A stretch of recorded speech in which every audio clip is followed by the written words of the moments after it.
can't pinpoint when exactly we've met. I know you've attended our 2018 conference. Yeah. Was that our meeting point? Yeah, I think you invited me along to speak. I was on the panel, wasn't I, back in 2018. And and then we've just stayed in touch since. We see each other quite a lot, don't we, when we go to these bereavement networks and things like that as well. So but it's lovely to have you here. Likewise, thank you very much. What did you think of our 2018 conference? I never had your full feedback because it's been so long. Do you remember? All I can remember is how many people were there. And I think you should be really proud of that. I go to a lot of these things and you have a fair few people, but that room was full. And the panel, I joined several amazing people who had a lot of knowledge around this area. So yeah, definitely. And it was really far reaching, but also covered a lot of different topics. Yeah. So no, it was brilliant. I certainly learned a lot as well. Thank you. I've learned a lot myself, and that was the whole idea, is for us to educate each other about the work that we do, and also on our struggles. And I took away so much. My family and I took away so much. But I don't know if you remember, the most important outcome out of that was the chief coroner removing the second post-mortem in the case of murder. Yes. So families didn't have to wait 6 months for a funeral if they lost someone within their family due to murder. And I believe that was a big achievement. Yeah, absolutely. What are your expectations of this year's conference? And I know you're attending, so you are attending. Absolutely, yeah. And I'll be facilitating one of the groups as well. So just really, for me, it's meeting people who have an understanding around bereavement, but also work in the area of bereavement. They understand the importance that families need something after losing a loved one, however they lose that loved one, but also whoever they lose. I think losing a child is different to losing a parent, but neither certainly easier or harder in a lot of instances. So I think organisations need to work together. No reinventing the wheel. Let's all just talk. Let's make sure the family are at the centre of everything we do. Yeah, absolutely. Well, from my understanding, 65% of young people who complete suicide have experienced bereavement just before. Okay. And that's what we try to tackle, is the suicide part of it as well. Yeah, definitely. I think, as an organisation that supports families who are affected by sudden death in young people, taking their own lives is something that we're seeing a lot of, which is just very, very different again, and for families who are left behind and friends. So let's get in nice and early to prevent it, but if we can't prevent it, let's make sure that there's support available for those families afterwards. Absolutely. How does Tuish help the community and the families? Gosh, so Tuish, as I said, we try and make sure the family are at the middle of everything we do. So we do change a lot of what we do depending on the individual. But our journey starts with the family at the time of death in the hospital. We offer memory boxes by working with the staff of the emergency units. We make sure there's a suitable facility for families to sit in. And then really we will offer ongoing support and counselling. But the thing I'm probably most proudest of is that we've got this immediate support pathway, that families don't need to go on the internet and look for help or have to ring places and just get an answer phone message. So we'll offer immediate support if a referral comes in for that family. Okay, that's really good. I'm a witness to the work that you guys do, and I know that you do help a lot of families, and families are very proud to have a service like yours and a charity like yours. Oh, thank you. And that's why we're very keen to have you in the conference, and you'll be speaking, and you'll be running a workshop as well.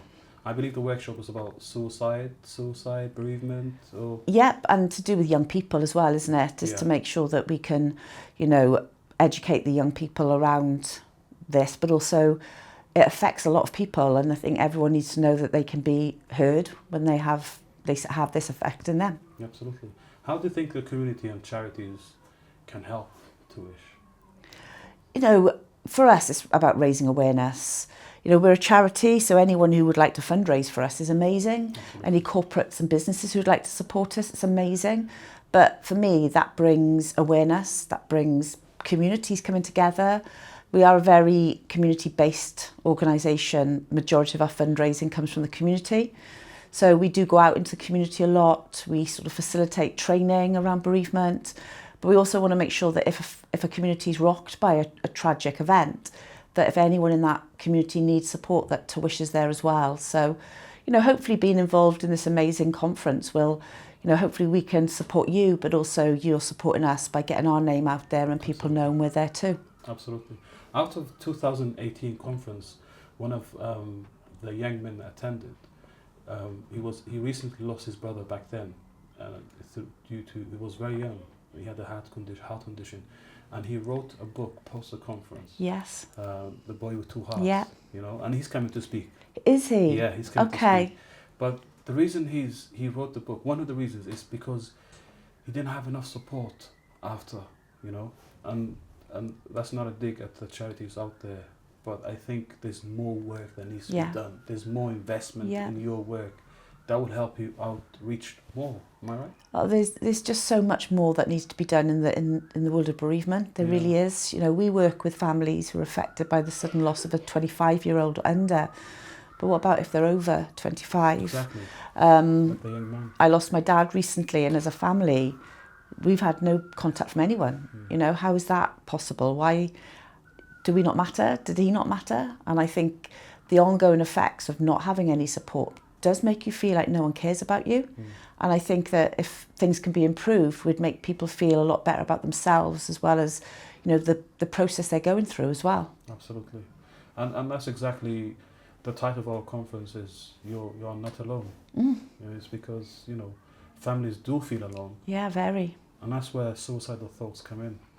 Yeah, and I think it's one of those things I never had. So, you know, I was so busy with people. People were all around me, but you're still in your own head, and it feels like it's still the loneliest place. So let's make sure that everyone knows there's someone at the end of the phone, or someone will come to their home. You know, and that's what we wanted to wish is for families, especially to know that they're not going through something alone. How do you think funeral directors can support Tuish? So I'm really passionate about the involvement of funeral directors with families after they lose a loved one, because for me and my own personal experiences, it was the only person who came to our home was our funeral director, and he was absolutely amazing. He suggested things to us that would never have occurred to us before. He found it clearly emotional as well. So I really feel that funeral directors have a massive impact. I think perhaps they need more training around speaking to the bereaved, in the sense they probably underestimate the impact they're going to have, but also potentially offering that ongoing support, or at least signposting. We do a lot of work with funeral directors because it is difficult. You go through the funeral, but afterwards that family are often just left on their own. So even if the funeral directors don't offer that support, how about signposting them to organisations like Tuish to make sure the families get that support? And also you're human too, so sometimes maybe there may be an incident that affects you that little bit more. So having somebody to chat to will also help you as well. Absolutely. And you know, to mention what we do, we're very big on aftercare, and because we see the importance of it, you know, so I'm thankful that you mentioned that, and we want all the funeral directors across the country to be more aware of what they can do. And I agree with you, more training needs to be done, and that's something we are working on for sure. You know. There's just a fear, isn't there, talking to the bereaved? Certainly not by necessary funeral directors, because you get so used to it, but maybe sometimes you get too used to it. And families still need to feel that they're important to you. Absolutely. And if they're the right funeral director, and I've met a number through the work of Tuish, and they've all been amazing, but let's just make sure that the wrong thing isn't said, and that families just feel that they're a number, because it honestly can have such a long-lasting effect on the person's well-being and mental health. Absolutely. And as a funeral director, we don't know what to do sometimes, and that's why we believe that having these conferences helps us bring yourselves and the families in one room and say, hey, here, just, you know, this is how we can help you. You can't do everything by yourself. No, and that's what we say to everyone. We say that to the health workers, we say it to the police, we say it to people like yourselves. You do your job, and you do a great job at that. But actually, why not then use somebody who can do a great job at the next thing? Then you can work with other families while we carry on with those families. Absolutely. And I think it's about working together. Absolutely. And I think too many people work in silo, and it just isn't beneficial. So let's get together. And I think this conference is a real sort of advert to let's come together and put those families first. Create a sense of community again. Yeah. So one last question. What's it like working with White Rose Funerals? Oh, not bad. Absolutely honoured. You know, and when I spoke with you back in 2018, it was an amazing opportunity you gave me. But I see you everywhere. I hear your name a lot, and I think you should be really proud of what your family has developed. You know, when you come out and speak to us, I just think that you do really care about the work you do, not just, you know, the funeral. You actually care about the family, and that's really, really important. And, you know, please don't ever lose that, because it's clear that that matters to you so much. Thank you. Thank you. I think we have that in common. Yeah, I think so. And, like, you know, we really enjoy working with you, and anything we can do, you know, we're here. I'm very humbled by that. Thank you very much. No, not at all. Thank you. Anything else you want to add? I think funeral directors need to be open to organisations like To Wish. So, for instance, we offer memory boxes to the families, and sometimes, sadly, they don't get done at the hospital.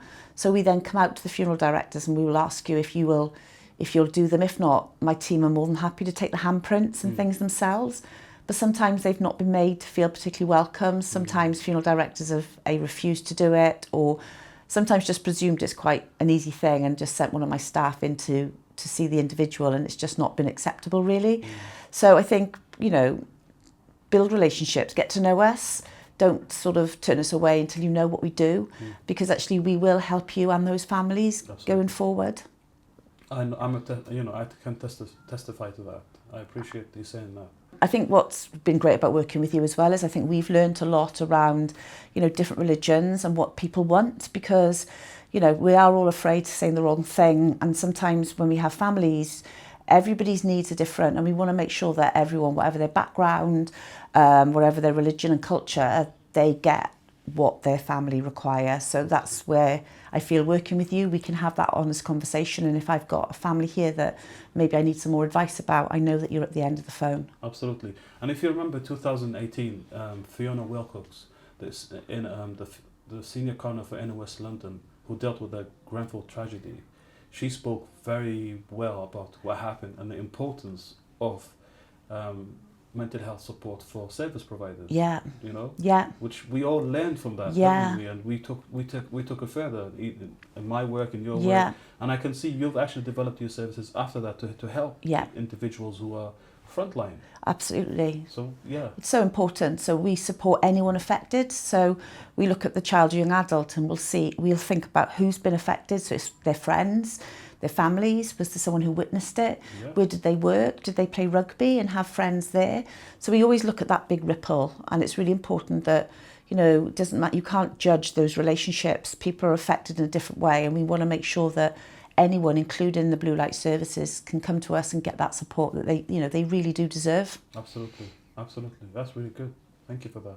Join us on the 20th of November at the You're Not Alone conference.